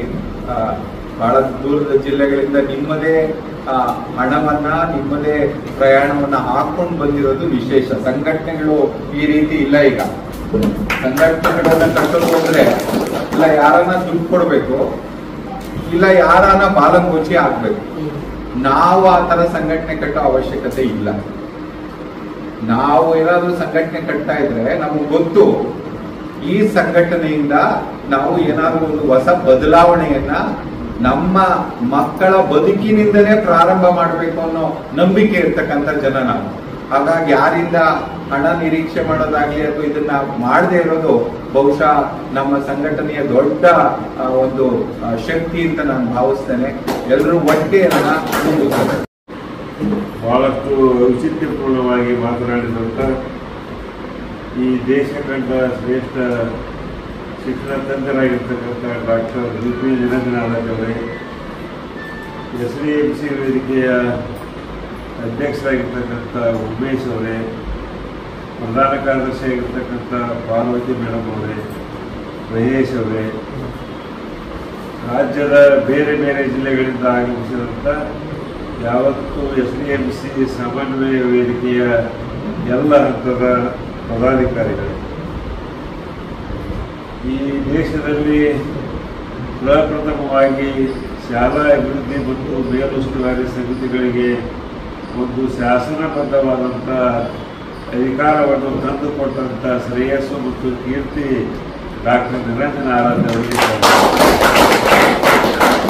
ಈ ಕಾಯ್ದೆ ಜಾರಿಗೆ ಹೋಗೋಕ್ಕಿಂತ ಮುಂಚೆ ನಮ್ಮಲ್ಲಿ ಶಾಲೆಗಳಲ್ಲಿ ಬೇರೆ ಬೇರೆ ರೀತಿಯ ಸಮಿತಿಗಳಿದ್ದವು. ಆ ಗ್ರಾಮ ಪಂಚಾಯತಿಯವರು ಅಥವಾ ಚುನಾಯಿತ ಪ್ರತಿನಿಧಿಗಳನ್ನು ಅವರು ತಮಗೆ ಯಾರು ಬೇಕು ಅವ್ರನ್ನ ಆ ಶಾಲೆಗೆ ಉಸ್ತುವಾರಿಗಾಗಿ ನೇಮಕ ಮಾಡ್ತಾರೆ. ಅದು ಒಂದು ನೇಮಕಾತಿಯ ಸಮಿತಿಯಾಗಿದೆ. ಈ ಒಂದು ಹೊಸ ಅಂಶವನ್ನು ಕಂಡುಹಿಡಿದು ಯಾರ ಮಕ್ಕಳು ಆ ಶಾಲೆಯಲ್ಲಿ ಪಾಠವನ್ನು ಮಾಡಲಿಕ್ಕೆ ಬರ್ತಾ ಇದ್ದಾರೆ ಅವರು ಆ ಶಾಲೆಯ ಮೇಲುಸ್ತುವಾರಿಯ ಒಂದು ಜವಾಬ್ದಾರಿಯನ್ನು ತೆಗೆದುಕೊಂಡ್ರೆ ಸರ್ಕಾರದ ಜವಾಬ್ದಾರಿ ಸ್ವಲ್ಪ ಕಡಿಮೆ ಆಗುತ್ತೆ, ಸರ್ಕಾರಕ್ಕೂ ಅನುಕೂಲ ಆಗುತ್ತೆ ಅಂತಕ್ಕಂಥ ಒಂದು ಅಂಶವನ್ನು ನಿರಂಜನ ಆರಾಧರು ಚಿಂತನೆ ಮಾಡಿದ್ರಲ್ಲ, ಇದಕ್ಕೆ ನಾವು ನೀವೆಲ್ಲ ಎಷ್ಟು ಅಭಿನಂದನೆ ಹೇಳಿದ್ರು ಸಾಧ್ಯನೇ ಇಲ್ಲ ಅಂತ ನನಗನ್ನಿಸ್ತೈತೆ. ದೇಶಕ್ಕೆ ಅಂಬೇಡ್ಕರ್ ಅವರು ಸಂವಿಧಾನ ಕೊಟ್ಟಿದ್ರೆ ಈ ರಾಜ್ಯಕ್ಕೆ ಮತ್ತು ಈ ದೇಶಕ್ಕೆ ಶಾಲೆಗಳಿಗೆ ಶೈಕ್ಷಣಿಕ ಸಂವಿಧಾನವನ್ನು ಕೊಟ್ಟಂಥ ಕೀರ್ತಿ ಡಾಕ್ಟರ್ ನಿರಂಜನ ಆರಾಧ್ಯ. ಇದನ್ನು ಯಾರೂ ವಿಚಾರ ಮಾಡಕ್ಕೆ ಹೋಗೋಲ್ಲ. SDMC ರಚನೆ ಆದರೂ ಸರ್ಕಾರ ಮಾಡೈತೆ ಅಂತ ತಿಳ್ಕೊತಾರೆ. ಆದರೆ ಈ ಒಂದು ಕಾನ್ಸೆಪ್ಟನ್ನು ಕೊಡ್ತಕ್ಕಂಥ ವ್ಯಕ್ತಿಗಳು ಇವರು ಹೇಳುವವರಿಗೆ ಯಾರೂ ಇದ್ದಿದ್ದೇ ಇಲ್ಲ. ಇವರು ಹೇಳಿದ್ದು ಐಡಿಯಾ ಬಂತು. ಇದು ನಿಮ್ದು ಶಾಸನಬದ್ಧವಾದಂಥ ಒಂದು ಸಂಸ್ಥೆ ಇದೆ. ನೀವು ಶಾಸನಬದ್ಧವಾದಂಥ ಸಂಸ್ಥೆಯಿಂದ ಪಾಲಕರಿಂದ ಪೋಷಕರಿಂದ ಆಯ್ಕೆ ಆಗ್ತಕ್ಕಂಥ ಒಂದು ವ್ಯವಸ್ಥೆಯಲ್ಲಿ ಇದ್ದೀರಿ. ಬಹುಶಃ ದೇಶದಲ್ಲಿ ಬೇರೆ ಬೇರೆ ರಾಜ್ಯದವರು ಸಹ ಇದನ್ನು ಕೆಲವು ರಾಜ್ಯದವರು ಅಳವಡಿಕೆಯನ್ನು ಮಾಡಿಕೊಂಡಾರೆ. ಬರ್ತಕ್ಕಂಥ ದಿವಸದಲ್ಲಿ ಕೇಂದ್ರ ಸರ್ಕಾರವೇ ಇದನ್ನು ಕಡ್ಡಾಯವಾಗಿ ಎಲ್ಲ ರಾಜ್ಯಗಳಲ್ಲಿ ಜಾರಿಗೆ ತರ್ತಕ್ಕಂಥ ಒಂದು ಕಾರ್ಯವನ್ನು ಮಾಡಿದರೆ ಶಾಲೆಗಳು ಇನ್ನೂ ಹೆಚ್ಚಿನ ಪ್ರಮಾಣದಲ್ಲಿ ಗುಣಮಟ್ಟದ ಸಾಧನೆಯನ್ನು ಮಾಡಲಿಕ್ಕೆ ಸಾಧ್ಯ ಆಗುತ್ತೆ ಅಂತಕ್ಕಂಥ ಮಾತನ್ನು ಈ ಸಂದರ್ಭದಲ್ಲಿ ಹೇಳ್ತಾ ಇದ್ದೀವಿ. ನಮ್ಮಲ್ಲಿ ಸಾಮಾಜಿಕ ಚಳವಳಿಗಾರರು ಭಾಳಷ್ಟು ಅದ, ಶೈಕ್ಷಣಿಕ ಚಳವಳಿಗಾರರು ಭಾಳ ಕಡಿಮೆ. ಅದರಲ್ಲಿ ಅಗ್ರಪಂಕ್ತಿಯಲ್ಲಿರ್ತಕ್ಕಂಥ ಏಕೈಕ ಶೈಕ್ಷಣಿಕ ಚಳವಳಿಗಾರರು ಡಾಕ್ಟರ್ ನಿರಂಜನ ಆರಾಧ್ಯ. ಅವರಿಗೆಲ್ಲ ಒಂದು ಒಳ್ಳೆಯ ಕಾರ್ಯವನ್ನು ಮಾಡಿದಾಗ ನಾವು ನೀವು SDMCಯನ್ನು ಗಟ್ಟಿಗೊಳಿಸ್ತಕ್ಕಂಥ ಕಾರ್ಯವನ್ನು ಮಾಡಬೇಕಾಗುತ್ತೆ. ಈಗ ಅವರೇನೋ ಒಂದು ಹೊಸ ವ್ಯವಸ್ಥೆಯನ್ನು ಜಾರಿಗೆ ತಂದರು, ಅದನ್ನು ಕಟ್ತಕ್ಕಂಥ ಜವಾಬ್ದಾರಿ ಯಾರ್ದು ನಮ್ಮದು. ನಾವು ಪ್ರತಿ ತಾಲೂಕು ಪ್ರತಿ ಜಿಲ್ಲೆಯಲ್ಲಿ ಎಲ್ಲೆಲ್ಲಿ ನಮ್ಮ SDMC ಸದಸ್ಯರು ಕ್ರಿಯಾಶೀಲರಿದ್ದಾರೆ ಅವರನ್ನು ಗುರುತಿಸಿ ಕಾರ್ಯಕ್ರಮಗಳನ್ನು ಮಾಡೋದರ ಮುಖಾಂತರ ಸಂಘಟನೆಯನ್ನು ಬಲಾಢ್ಯಗೊಳಿಸಿದ್ದಾತಂದ್ರೆ ಜನಪ್ರತಿನಿಧಿಗಳು ಸರ್ಕಾರಗಳು ನಮ್ಮ ಕಡೆ ನೋಡ್ತಾರೆ. ನಾವು ಸಂಘಟನೆಯನ್ನು ಸರಿಯಾಗಿ ಮಾಡಲಿಲ್ಲ ಅಂದ್ರೆ ಯಾವ ಸರ್ಕಾರವೂ ನಮ್ಮ ಕಡೆ ನೋಡಲಿಕ್ಕೆ ಸಾಧ್ಯ ಇಲ್ಲ. ಇದನ್ನ ಈ ಶೈಕ್ಷಣಿಕ ಚಳವಳಿಯನ್ನು ದೊಡ್ಡ ಪ್ರಮಾಣದಲ್ಲಿ ನೀವು ಕಟ್ಟಬೇಕಾಗಿದೆ. ಶಿಕ್ಷಕ ಸಮುದಾಯ ನಿಮ್ಮ ಜೊತೆಗೆ ಇರ್ತೈತಿ, ಅದರಲ್ಲೇ ಎರಡು ಮಾತಿಲ್ಲ. ಆದ್ರೆ ಅವ್ರು ಸರ್ಕಾರಿ ವ್ಯವಸ್ಥೆಗಳಿಗೆ ಇರ್ತಾರೆ, ಬಹಿರಂಗವಾಗಿ ಬರ್ಲಿಕ್ಕೆ ಬರುವುದಿಲ್ಲ. ನಿಮಗೆ ಯಾವುದೇ ರೀತಿಯಾದಂಥ ಕಟ್ಟುಪಾಡು ಇರುವುದಿಲ್ಲ. ನೀವು ಯಾಕೆ ಸಂಘಟನೆ ಮಾಡಬಾರದು? ನಿಮಗೆ ಎಲ್ಲ ವ್ಯವಸ್ಥೆಯನ್ನು ಮಾಡಲಿಕ್ಕೆ ಆರಾಧನೆ ಮತ್ತು ನಾವು ಪ್ರತಿ ತಾಲೂಕು ಪ್ರತಿ ತನುಮನದ ಸಹಾಯ ಸಹಕಾರವನ್ನು ಕೊಡಲಿಕ್ಕೆ ನಾವು ಅದೀವಿ ಅಂತಕ್ಕಂಥ ಮಾತನ್ನು ಈ ಸಂದರ್ಭದಲ್ಲಿ ಹೇಳ ಬಯಸ್ತಾ ಇದ್ದೇನೆ. ಅವರು ಹೇಳಿದ ಕರೆಕ್ಟ್. ಸ್ಥಳೀಯ ಸಂಸ್ಥೆಗಳಲ್ಲಿ ವಿಧಾನ ಪರಿಷತ್ತಿಗೆ ಆಯ್ಕೆ ಆಗ್ತಕ್ಕಂಥ ಸಂದರ್ಭದಲ್ಲಿ ಏನು ಮತದಾನದ ಹಕ್ಕು ಇದೆ ಯಾರಿಗೆ, ಸ್ಥಳೀಯ ಸಂಸ್ಥೆಯ ಪ್ರತಿನಿಧಿಗಳಿಗೆ, ಅದನ್ನು ನಿಮಗೆ ಕೊಡ್ತಕ್ಕಂಥದ್ದು ಸರ್ಕಾರದ ಜವಾಬ್ದಾರಿ ಇದೆ. ಅದರ ಜೊತೆಗೆ ಈಗೇನು ಶಿಕ್ಷಣ ಇಲಾಖೆಯಲ್ಲಿ ಕೆಲವು ನಿರ್ಧಾರಗಳನ್ನು ತೆಗೆದುಕೊಳ್ತಕ್ಕಂಥ ಸಮಿತಿಗಳವ. ಆ ಸಮಿತಿಗೆ ತಾಲೂಕು ಮಟ್ಟದಲ್ಲಿ ತಾಲೂಕು ಅಧ್ಯಕ್ಷರಿಗೆ, ಜಿಲ್ಲಾ ಮಟ್ಟದಲ್ಲಿ ಜಿಲ್ಲಾ ಅಧ್ಯಕ್ಷರಿಗೆ, ರಾಜ್ಯ ಮಟ್ಟದಲ್ಲಿ ರಾಜ್ಯಾಧ್ಯಕ್ಷರಿಗೆ ಅವಕಾಶವನ್ನು ಕೊಟ್ಟರೆ ನಿಮ್ಮ ವಿಚಾರಗಳನ್ನು ಶೈಕ್ಷಣಿಕವಾಗಿ ಹೇಳಲಿಕ್ಕೆ ಸಾಧ್ಯ ಆಗಿದೆ. ಇದನ್ನು ಸಹ ಸರ್ಕಾರ ಮಾಡತಕ್ಕಂಥದ್ದು ಉತ್ತಮ ಮಾಡತಕ್ಕಂಥ ಮಾತನ್ನು ಈ ಸಂದರ್ಭದಲ್ಲಿ ಹೇಳುತ್ತಾ, ಏನೇ ಕೆಲಸ ಮಾಡಿದ್ರು ಸಹಿತ ಎಲ್ಲರಿಗೂ ಆರ್ಥಿಕ ಪರಿಸ್ಥಿತಿ ಅಷ್ಟು ಸರಿ ಇರುವುದಿಲ್ಲ. ಕನಿಷ್ಠ ಗೌರವಧನವನ್ನಾದರೂ ಸರ್ಕಾರ ಮತ್ತು ಇಲಾಖೆ, ಇಷ್ಟೆಲ್ಲ ದೊಡ್ಡ ಇಲಾಖೆ ನಮ್ಮದು, ಎಷ್ಟೋ ಸಾವಿರ ಕೋಟಿ ರೂಪಾಯಿಗಳನ್ನು ಖರ್ಚು ಮಾಡ್ತೀವಿ. ನಾವು ಇಷ್ಟೇ ಗೌರವಧನ ಕೊಡ್ರಿ ಅಂತ ನಾವು ಅನ್ನಂಗಿಲ್ಲ. ಕನಿಷ್ಠ ಗೌರವಧನ ಅಟ್ಲೀಸ್ಟ್ ಅವ್ರು ಹಳ್ಳಿಯಿಂದ ಏನು SDMC ಮೀಟಿಂಗಿಗೆ ಬರ್ತಾರಲ್ಲ ಅಥವಾ ಸ್ಕೂಲಿಗೆ ಬರ್ತಾರೋ ಕನಿಷ್ಠ ಗೌರವಧನವನ್ನು ಕೊಟ್ಟರೆ ಸೂಕ್ತ ಅಂತಕ್ಕಂಥದ್ದು ಸಹ ನಮ್ಮ ವಿಚಾರ ಆಗಿದೆ. ನಮ್ಮ ಶಿಕ್ಷಕ ಸಂಘಟನೆ ನಿಮ್ಮ ಜೊತೆ ಇದೆ ಅಂತಕ್ಕಂಥ ಮಾತನ್ನು ಈ ಸಂದರ್ಭದಲ್ಲಿ ಹೇಳಿ ನಾನು ಬೇರೆ ಕೆಲಸಕ್ಕೆ ಬಂದಿದ್ದೆ. ಸರ್ ಈಗ ಸಭೆ ಇದೆ ಅಂದರು, ಉಮೇಶ್ ಅವರು ಹೇಳಿದರು, ನಿಮ್ಮನ್ನು ಭೇಟಿಯಾಗಿ ಹೋಗಬೇಕು ಅಂತ ತಿಳ್ಕೊಂಡು ಬಂದೆ. ನಿಮ್ಮ ಸಭೆ ಯಶಸ್ವಿಯಾಗಲಿ, ನಿಮ್ಮ ಜೊತೆ ನಾವೆಲ್ಲ ಇದ್ದೀವಿ. ಎಲ್ಲರೂ ಸೇರಿ ಒಂದು ಸಂಘಟನೆಯನ್ನು ಬಲಾಢ್ಯಗೊಳಿಸೋಣ. ಇದು ದೊಡ್ಡ ಸಂಘಟನೆ, 2 ಕೋಟಿ ಸದಸ್ಯರುಗಳಂತ ಒಂದು ದೊಡ್ಡ ಸಂಘಟನೆ. ನಾವು ನೀವೆಲ್ಲ ಮನಸ್ಸು ಮಾಡಿದರೆ ನಮಗೆ ಬೇಕಾದಂಥ ಸರ್ಕಾರವನ್ನು ತರಲಿಕ್ಕೆ ನಾವು ಪ್ರಯತ್ನ ಮಾಡ್ಬೋದು. ಆದರೆ ನಾವು ಕ್ರಿಯಾಶೀಲವಾಗಿ ಕಾರ್ಯ ಮಾಡಬೇಕಾಗುತ್ತೆ. ಆ ಕಾರ್ಯವನ್ನು ಮಾಡೋಣ ಅಂತ ತಿಳ್ಕೊಂಡು ಹೇಳಿ ಎಲ್ಲರಿಗೂ ಒಳ್ಳೆಯದನ್ನು ಬಯಸಿ ನಾನು ಮಾತನ್ನು ಮುಗಿಸ್ತಾ ಇದ್ದೀನಿ. ನಮ್ಮ ರಾಜ್ಯ ಕಂಡಂತಹ, ದೇಶ ಕಂಡಂತಹ ಪ್ರತಿಮಾ ಶಿಕ್ಷಣ ತಜ್ಞರು ಒಂದು ಶಿಕ್ಷಣ ವ್ಯವಸ್ಥೆಯಲ್ಲಿ ಒಂದು ಧನಾತ್ಮಕ ಸುಧಾರಣೆಗಳನ್ನು ಆಗಬೇಕು, ಶಾಲೆಗಳಲ್ಲಿ ಸಾಕಷ್ಟು ಬದಲಾವಣೆಗಳಾಗಬೇಕು, ಅವುಗಳ ಒಂದು ಏನು ವ್ಯವಸ್ಥೆ ಇದೆ ಮತ್ತು ಒಂದು ಏನು ಮೂಲಭೂತ ಸೌಕರ್ಯಗಳಿದ್ದಾವೆ ಅವೆಲ್ಲ ಅಭಿವೃದ್ಧಿಯಾಗಿ ಎಲ್ಲ ಸರ್ಕಾರಿ ಶಾಲೆಗಳು ಉಳಿಸಬೇಕು ಅಂತ ನಿರಂತರವಾಗಿ ಸರ್ಕಾರಕ್ಕೆ ತಮ್ಮದೇ ಆದ ಒಂದು ರೀತಿಯಲ್ಲಿ ನಿರಂತರವಾಗಿ ತಮ್ಮ ಮಾರ್ಗದರ್ಶನ ನೀಡ್ತಾ ನಿಮ್ಮ ಅಂತಹ ಒಂದಷ್ಟು ನಮ್ಮ ಒಂದು ಸಮಾಜದ ಬಗ್ಗೆ, ಶಾಲೆಗಳ ಬಗ್ಗೆ ಕಳಕಳಿ ಇರ್ತಕ್ಕಂಥ, ಅದರ ಬಗ್ಗೆ ಪ್ರೀತಿಯನ್ನು ಇಟ್ಕೊಂಡಿರ್ತಕ್ಕಂಥ ಅವರಿಗೆ ನಿರಂತರವಾಗಿ ಮಾರ್ಗದರ್ಶನ ನೀಡ್ತಾ ನಿಮಗೊಂದು ಆತ್ಮಸ್ಥೈರ್ಯವನ್ನು ತುಂಬಿ, ಆತ್ಮವಿಶ್ವಾಸವನ್ನು ತುಂಬಿ ಶಾಲೆಗಳು ಉಳಿಬೇಕು ಅಂತಕ್ಕಂಥ ನಿಟ್ಟಿನಲ್ಲಿ ನಿಮ್ಮ ಒಂದು ಹೋರಾಟಕ್ಕೆ ಬೆಂಬಲವನ್ನು ವ್ಯಕ್ತಪಡಿಸ್ತಾ ನೈತಿಕವಾಗಿ ನಿಮ್ಮ ಜೊತೆ ಇರ್ತಕ್ಕಂಥ ನಮ್ಮ ಕರ್ನಾಟಕ ರಾಜ್ಯ ಶಾಲಾ ಅಭಿವೃದ್ಧಿ ಮತ್ತು ಮೇಲುಸ್ತುವಾರಿ ಸಮಿತಿಯ ಏನು ವೇದಿಕೆ ಇದೆ ಅದರ ಒಂದು ರಾಜ್ಯಾಧ್ಯಕ್ಷರಾದಂತಹ ಮಹಾಪೋಷಕರಾದಂತಹ ಡಾಕ್ಟರ್ VP ನಿರಂಜನಾನಂದ ಸರ್ ಅವರೇ, ಮತ್ತು ನಮ್ಮ ಜಿಲ್ಲೆಯ ಒಂದು ಸಮನ್ವಯ ವೇದಿಕೆಯ ರಾಜ್ಯಾಧ್ಯಕ್ಷರಾಗಿರ್ತಕ್ಕಂಥ ಉಮೇಶ್ ಸರ್ ಅವರೇ, ಮತ್ತು ಎಲ್ಲ ವಿವಿಧ ಜಿಲ್ಲೆಗಳಿಂದ ಆಗಮಿಸಿರ್ತಕ್ಕಂಥ ಎಲ್ಲ ಈ ಒಂದು ಸಮಿತಿಯ ಗೌರವಾನ್ವಿತ ಸದಸ್ಯರೇ. ನನಗೆ ಉಮೇಶ್ ಸರ್ ಹೇಳಿದ್ರು, ನಮ್ಗೆ ಏನು ಕಾರ್ಯಕ್ರಮ ಉದ್ದೇಶ ಏನು, ಯಾರು ಬರ್ತಾರೆ ಅಂತ ನಾನು ಅವ್ರಿಗೆ ಹೇಳಿದೆ. ಸರ್ ಹೇಳಿದ್ರು ನಿರಂಜನಾನಂದ ಸರ್ ಬರ್ತಿದ್ದಾರೆ ಅಂತ. ನಂಗೆ ಒಂದು ಸ್ವಲ್ಪ ಭಯ ಆಯಿತು. ಸರ್ ದಯವಿಟ್ಟು ತಪ್ಪು ತಿಳ್ಕೊಬೇಡಿ, ಅವ್ರು ತುಂಬ ಹಿರಿಯರಿದ್ದಾರೆ, ತುಂಬ ಅವರು ಶಿಕ್ಷಣ ತಜ್ಞರಿದ್ದಾರೆ, ದಯವಿಟ್ಟು ನಮ್ಗೆ ಮುಜುಗರ ಆಗುತ್ತೆ ಸರ್, ನಾನು ಬೇಜಾರು ಮಾಡ್ಕೊಬೇಡಿ, ನಿಮ್ಗೆ ಬರಲ್ಲ ಸರ್ ಅಂತ ನಾನು ತುಂಬ ರಿಕ್ವೆಸ್ಟ್ ಮಾಡಿದೆ. ಆದರೂ ಸಹ ಅವರು ಒಂದು ಏನೋ ಒಳ್ಳೆ ಉದ್ದೇಶ ಇಟ್ಕೊಂಡು ನನಗೆ ಕರೆದು ನನ್ನ ಒಂದು ಪುಣ್ಯ ಅಂತಲೇ ನಾನು ಭಾವಿಸ್ತೀನಿ. ನಮಗೆ ಈ ಒಂದು ಕಾರ್ಯಕ್ರಮಕ್ಕೆ ಆಹ್ವಾನ ಅಂತ ತಿಳ್ಕೊಳ್ಳಲ್ಲ, ಒಂದು ಅವಕಾಶ, ಒಂದು ಇಷ್ಟು ದೊಡ್ಡ ವ್ಯಕ್ತಿಗಳ ಜೊತೆ ಪಕ್ಕ ಕುತ್ಕೊಳ್ತಕ್ಕಂಥ ಒಂದು ನಮಗೆ ಒಂದು ಅವಕಾಶ ಇದೆಯಲ್ಲ, ಅದು ನನ್ನ ಪುಣ್ಯ ಅಂತ ನಾನಾದರೂ ಭಾವಿಸ್ತೀನಿ. ಹಾಗಾಗಿ ಸರ್, ನಿಮ್ಮ ಆಶೀರ್ವಾದ ನಮ್ಮ ಎಲ್ಲ ಹಿರಿಯರ ಮೇಲೆ ಇರಲಿ. ನಿಮ್ಮ ಒಂದು ಏನು ಮಾತುಗಳಿದ್ದಾವೆ ತಿಳ್ಕೊಂಡೆ, ಸಾಕಷ್ಟು ಒಂದು ಜ್ಞಾನವನ್ನು ನಾನು ಈಗ ನಮ್ಮ ಮಾತುಗಳಿಂದ ತಿಳ್ಕೊಂಡೆ. ಹಾಗಾಗಿ ನಿಮ್ಮ ಮಾತನ್ನು ಆಲಿಸ್ತಾ ನಮಗೂ ಕೂಡ ಒಂದು ಸ್ಫೂರ್ತಿ ಕೆಲಸ ಮಾಡೋದಕ್ಕೆ ಇನ್ನೂ ಹೆಚ್ಚು ಹೆಚ್ಚು ನಮ್ಮ ಒಂದು ಏನೇ ಒಂದು ದೊಡ್ಡ ಮಟ್ಟದಲ್ಲಿ ಬದಲಾವಣೆ ಆಗಬೇಕಾದ್ರೆ ಆ ಒಂದು ಬದಲಾವಣೆಗಳಾಗ ಚಿಕ್ಕ ಮಟ್ಟದಲ್ಲಿ ಒಂದು ಸಣ್ಣ ಒಂದು ಹಂತದಲ್ಲಿ ಆಗ್ತದೆ. ಹಾಗಾಗಿ ಎಲ್ಲಾ ಶಾಲಾ ಮಟ್ಟದಲ್ಲಿ ಕೆಲಸ ಮಾಡ್ತಾ ಇರ್ತಕ್ಕಂಥ ಶಿಕ್ಷಕರಿರ್ಬೋದು, ಆಮೇಲೆ ಮುಖ್ಯೋಪಾಧ್ಯಾಯರು ಇರ್ಬೋದು, ಅಥವಾ ತಮ್ಮಂತಹ ಒಂದು ಉಸ್ತುವಾರಿ ಸಮಿತಿಯ ಸದಸ್ಯರಿರ್ಬೋದು, ಮೆಂಟರ್ಸ್ ಇರ್ಬೋದು, ಮಾರ್ಗದರ್ಶಕರು ಇರ್ಬೋದು, ಪ್ರತಿಯೊಬ್ಬರು ಕೂಡ ಒಂದು ಸ್ಫೂರ್ತಿಯನ್ನು ತುಂಬತಕ್ಕಂಥ ಕೆಲಸ ಮಾಡಿದ್ರೆ ಖಂಡಿತ ಕೂಡ ಸುಧಾರಣೆ ಬದಲಾವಣೆ ಒಂದು ನಿರಂತರವಾಗೋದು ಕೂಡ ನಿಧಾನವಾಗಾದ್ರೂ ಭವಿಷ್ಯದಲ್ಲಿ ಖಂಡಿತ ಸಾಧ್ಯ ಆಗುತ್ತೆ. ಸೊ ಹಾಗಾಗಿ ಸರ್, ನನಗೆ ಅವಕಾಶ ಕೊಟ್ಟಿದ್ದಕ್ಕೆ ತುಂಬ ಧನ್ಯವಾದಗಳು. ನಿಮ್ಮ ಆಶೀರ್ವಾದ ನಮ್ಮ ಮೇಲೆ ಸದಾ ಇರಲಿ ಅಂತ ನಾನು ಬೇಡ್ಕೊಳ್ತೀನಿ. ಸೊ ಆದ್ಮೇಲೆ ತಮಗೆಲ್ಲ ಗೊತ್ತಿದೆ, ಒಂದು ಸಂಸ್ಥೆ ಸಮರ್ಪಕವಾಗಿ ಕೆಲಸ ಮಾಡಬೇಕಾದ್ರೆ ಅಂದ್ಕೊಂಡಂತಹ ದೇಶಗಳು ಅವು ಸಾಧನೆ ಮಾಡಬೇಕಾದ್ರೆ ಒಂದು ವ್ಯವಸ್ಥೆ ತುಂಬಾ ಚೆನ್ನಾಗಿ ಕೆಲಸ ಮಾಡಬೇಕಾಗುತ್ತೆ. ಯಾವುದೇ ಒಂದು ವ್ಯವಸ್ಥೆಯಲ್ಲಿ ಆ ಒಂದು ಯಶಸ್ಸನ್ನು ಕಾಣಬೇಕಾದ್ರೆ ಆ ಒಂದು ಕೋಆರ್ಡಿನೇಷನ್ ಅನ್ನೋದೇನಿದೆ ಅದು ತುಂಬಾ ಚೆನ್ನಾಗಿರ್ಬೇಕಾಗುತ್ತೆ. ಮತ್ತೆ ಅದಕ್ಕೊಂದು ಉಸ್ತುವಾರಿ ಅನ್ನೋದು ಇದ್ರೆ ಮಾತ್ರನೇ ಅದು ವಿಶೇಷವಾಗಿ ನಮ್ಮ ಒಂದು ರಾಜ್ಯ ವ್ಯವಸ್ಥೆಯಲ್ಲಿ ಇರ್ಬೋದು ಅಥವಾ ನಮ್ಮ ಭಾರತ ದೇಶದಲ್ಲಿ ಇರ್ಬೋದು, ನೀವು ಯಾವುದೇ ವ್ಯವಸ್ಥೆಗೆ ಹೋಗಿ ಮೇಲುಸ್ತುವಾರಿ ಅನ್ನೋದು ಇಲ್ಲ ಅಂದ್ರೆ ಅದರ ಒಂದು ಕೆಲಸ ಕಾರ್ಯಗಳು ಅಂದುಕೊಂಡ ಮಟ್ಟಕ್ಕೆ ಮಾಡಕ್ ಆಗೋದಿಲ್ಲ. ಮತ್ತೆ ಆ ಒಂದು ಏನು ಫಲಿತಾಂಶ ಬರ್ತದೆ, ಔಟ್ಕಮ್ಸ್ ಫಲಗಳು ಅದು ನಿರೀಕ್ಷಿತಷ್ಟು ಇರೋದಿಲ್ಲ. ಹಾಗಾಗಿ ತಾವೆಲ್ಲರೂ ಕೂಡ ಸರ್ಕಾರಿ ಶಾಲೆಗಳನ್ನ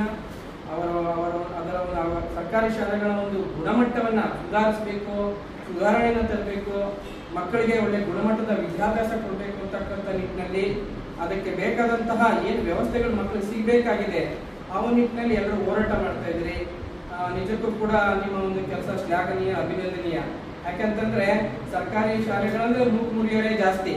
ಸರ್ಕಾರಿ ಶಾಲೆ ಅಂದ್ರೆ ನಮ್ಗೊಂಥರ ಋಣಾತ್ಮಕ ಒಂದು ನೆಗೆಟಿವ್ ಥಾಟ್ಸೇ ಬರ್ತದೆ. ಸರ್ಕಾರಿ ಶಾಲೆ ಅಂದ್ರೆ ಒಂದು ಯಾವುದೋ ಒಂದು ಹಳೆ ಕಟ್ಟಡ, ಸುಣ್ಣ ಬಣ್ಣ ಇಟ್ಟಿರ್ತಕ್ಕಂಥ ಕಟ್ಟಡ ಜ್ಞಾಪಕಕ್ಕೆ ಬರ್ತದೆ. ಆ ಒಂದು ಏನು ಪರಿಸರ ಇದೆ ಅದು ಒಂದು ನೆಗೆಟಿವ್ ಥಾಟ್ಸೇ ನಮ್ಮಲ್ಲಿ ತುಂಬಿಕೊಂಡಿದೆ. ಋಣಾತ್ಮಕ ಒಂದು ಅಭಿಪ್ರಾಯಗಳು, ಭಾವನೆಗಳು, ಮನೋಭಾವಗಳು ನಮ್ಮಲ್ಲಿ ತುಂಬಿಕೊಂಡಿದೆ. ಅದನ್ನ ನಾವು ತೊಡಿಬೇಕು, ತೆಗೆದು ಹಾಕ್ಬೇಕು ಅಂತಂದ್ರೆ ನಾವು ಒಂದು ಮಾದರಿ ಶಾಲೆಗಳನ್ನ ರೂಪಿಸಿ ಒಂದು ಬದಲಾವಣೆಯನ್ನು ತೋರಿಸಿದ್ರೇನೆ ಖಂಡಿತ ಕೂಡ ಬದಲಾವಣೆ ಸಾಧ್ಯ ಆಗುತ್ತೆ. ಆ ಒಂದು ನಿಟ್ಟಿನಲ್ಲಿ ನಾವೇನು ಭಾಗಿದಾರರಿದ್ರೆ ವ್ಯವಸ್ಥೆಯಲ್ಲಿ ಪ್ರತಿಯೊಬ್ಬ ಮಗುವಿಂದ ಹಿಡಿದು ಆ ಮಕ್ಕಳ ಪೋಷಕರಿರ್ಬೋದು, ಶಿಕ್ಷಕರಿರ್ಬೋದು, ಸರ್ಕಾರಿ ಅಧಿಕಾರಿಗಳಿರ್ಬೋದು, ಸರ್ಕಾರ ಸಚಿವರಿರ್ಬೋದು, ಮಂತ್ರಿಗಳಿರ್ಬೋದು, ಎಲ್ಲ ದೊಡ್ಡ ಮಟ್ಟದ ಏನಿದ್ದಾರೆ ಶಿಕ್ಷಣ ತಜ್ಞರು ಇರ್ಬೋದು, ಪ್ರತಿಯೊಬ್ಬರದ್ದು ಕೂಡ ಒಂದು ವಿಶೇಷವಾದಂತಹ ಪಾತ್ರ ಇದೆ, ಒಂದು ಜವಾಬ್ದಾರಿ ಇದೆ. ನಾವೆಲ್ಲ ಕೂಡ ಒಂದು ಒಗ್ಗಟ್ಟಾಗಿ ಒಂದು ಸಂಘಟಿತ ರೀತಿಯಲ್ಲಿ ನಾವು ಕೆಲಸ ಮಾಡಿದ್ರೆ ಖಂಡಿತ ಕೂಡ ಬದಲಾವಣೆ ಸಾಧ್ಯ ಆಗುತ್ತೆ. ಯಾಕಂದ್ರೆ ಶಿಕ್ಷಣದ ಒಂದು ವ್ಯವಸ್ಥೆ ನಿಂತಿರೋದೇ ಶಿಕ್ಷಣದ ಉದ್ದೇಶವನ್ನು ನಾವು ಅರ್ಥ ಮಾಡ್ಕೊಳ್ಬೇಕು. ಯಾರಿದ್ದೀವಿ ನಾವು, ಶಿಕ್ಷಣ ಅಂದ್ರೆ ಏನು, ಶಿಕ್ಷಣವನ್ನು ಹ್ಯಾಕ್ ಕೊಡಬೇಕು, ಹೇಗೆ ಕೊಡಬೇಕು, ಯಾರು ಕೊಡಬೇಕು, ಎಲ್ಲಿ ಕೊಡಬೇಕು ಅಂತಕ್ಕಂಥ ಏನು ಪ್ರಶ್ನೆಗಳಿದಾವೆ, ಈ ಒಂದು ಪ್ರಶ್ನೆಗಳಿಗೆ ನಾವು ಒಂದು ಸ್ಪಷ್ಟತೆಯನ್ನು ಕಂಡುಕೊಂಡ್ರೆ ಖಂಡಿತ ಕೂಡ ಏನು ಸುಧಾರಣೆ ಆಗ್ಬೇಕಾಗಿದೆ, ಏನು ಲೋಪದೋಷಗಳು ನಮ್ಮ ವ್ಯವಸ್ಥೆಯಲ್ಲಿದೆ ಅದನ್ನ ಅರ್ಥ ಮಾಡ್ಕೊಳ್ಳೋದು ಸುಲಭ ಆಗುತ್ತೆ. ನಾನು ಶಿಕ್ಷಕನಾಗಿ ಕೆಲಸ ಮಾಡಿದ್ದೀನಿ, ಒಂದು ಶಾಲೆಯ ಮುಖ್ಯಸ್ಥನಾಗಿ ಕೆಲಸ ಮಾಡಿದ್ದೀನಿ. ನಾವು ಮನಸ್ಸು ಮಾಡಿದ್ರೆ ಖಂಡಿತ ಒಂದು ಇಡೀ ಶಾಲೆಯ ವಾತಾವರಣವನ್ನೇ ಬದಲಾಯಿಸಬಹುದು ಅಂತಕ್ಕಂಥದ್ದು ನನಗೆ ಅರಿವಾಗಿದೆ. ಯಾಕಂದ್ರೆ ನಾನು ಒಂದು ಶಾಲೆಯಲ್ಲಿ ನಮ್ಮ ಜಿಲ್ಲೆಯಲ್ಲಿ ಒಂದು 11 ವರ್ಷಗಳ ಕಾಲ ಕೆಲಸ ಮಾಡಿದೆ.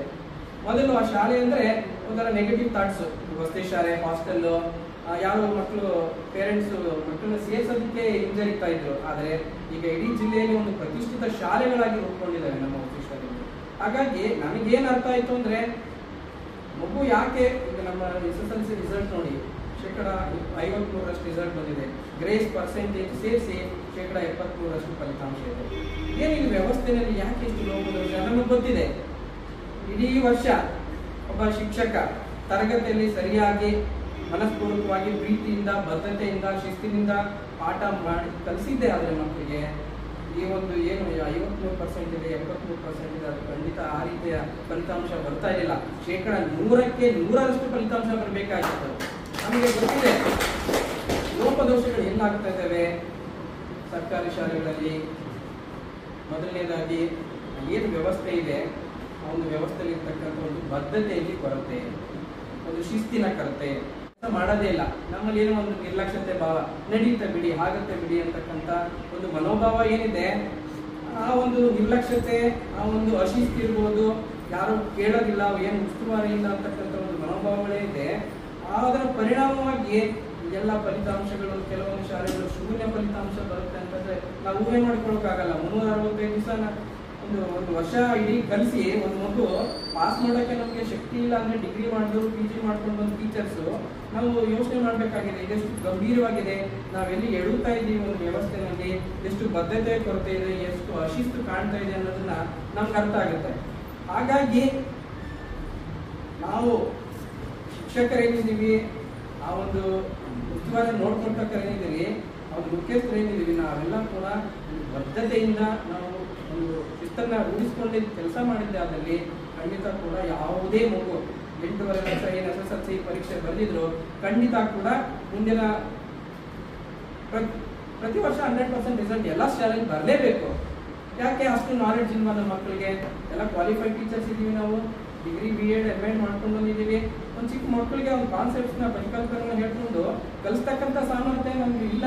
ಆ ಮಗು ಒಂದು ಕನಿಷ್ಠ 28 ಮಾರ್ಕ್ಸ್, 80ಕ್ಕೆ 28 ಮಾರ್ಕ್ಸ್ ತಗೊಂಡು ಆ ಒಂದು ಮಗು ಅಷ್ಟೊಂದು ಏನು ಆ ಒಂದು ಸಾಮರ್ಥ್ಯಗಳನ್ನ ಬೆಳೆಸಲಿಕ್ಕೆ ನಮ್ಗೆ ಸಾಧ್ಯ ಆಗಿಲ್ಲ ಅಂದ್ರೆ ಅದು ಮಕ್ಕಳು ತಪ್ಪಲ್ಲ, ಖಂಡಿತ ಅದು ನಮ್ಮ ಒಂದು ದೌರ್ಬಲ್ಯಗಳು ಅಂತ ನಾನು ಹೇಳ್ತೀನಿ. ಖಂಡಿತ ಇದು ಅವ್ರು ಫೇಲ್ಯೂರ್ ಅವರಲ್ಲ, ಅವ್ರು ಫೇಲ್ ಆಗ್ತಾ ಇಲ್ಲ, ವಿ ಆರ್ ಗೆಟಿಂಗ್, ಅದು ನಾವು ಕೂಡ ಮಕ್ಕಳ ಅನುತ್ತೀರ್ಣ ಆಗ್ತಾ ಇದ್ದಾರೆ ಅಂದ್ರೆ ಅದು ಅವರ ದೌರ್ಬಲ್ಯ ಅಲ್ಲ. ದೌರ್ಬಲ್ಯ ಇರೋದು ಖಂಡಿತ ನಾನು ನೇರವಾಗಿ ಹೇಳ್ತೀನಿ, ಅದು ನಮ್ಮ ವ್ಯವಸ್ಥೆಯ ದೌರ್ಬಲ್ಯ, ನಮ್ಮ ಶಿಕ್ಷಕರ ದೌರ್ಬಲ್ಯ, ಮತ್ತೆ ಏನು ಶಿಕ್ಷಣ ವ್ಯವಸ್ಥೆ ಇದೆ, ಒಂದು ಇಲಾಖೆ ಇದೆ, ಅವುಗಳ ದೌರ್ಬಲ್ಯ ಅಂತ ನಾನು ನೇರವಾಗಿ ಹೇಳ್ತೀನಿ.